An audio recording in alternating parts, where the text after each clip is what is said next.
идомаи барнома сокини 36 солаи ҷамоати деҳоти палдораки ноҳияи Мастчоҳро бо ҷурми тасарруфи воситаи нақлиёт боздошт карданд. гумонбаршуда воситаи нақлиёти тамғаи хондаи портерро аз ҳудуди шаҳри хуҷанд дуздида ба ноҳияи Мастчоҳ интиқол медиҳад. ҷинояти мазкур баъди 5 шабонарӯзӣ ба қайдгирӣ ошкор гардид.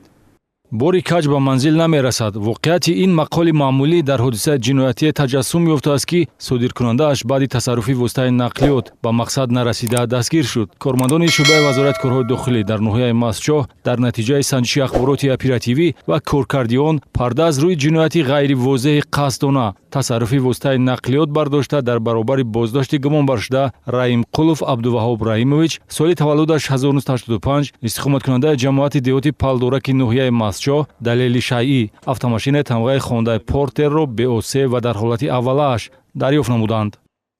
ҳамин портера ман дар як корхонаи 13 микрорайон як рӯз кор кардам, баъд заметӣ кардам. ҳамин портера дар ҳамонҷо дар ҳамон дорони корхонаш бегона мемонад, калидаш намегирад, ё замокам мемонад, ё таги поликшам мемонду мебара. ман заметӣ кардам.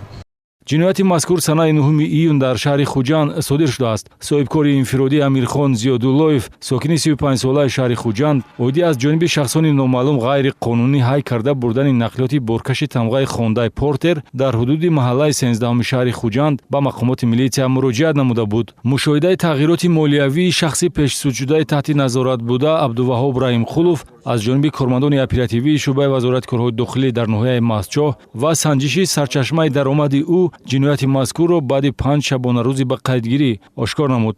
оянда чӣ нақша доштед шумо?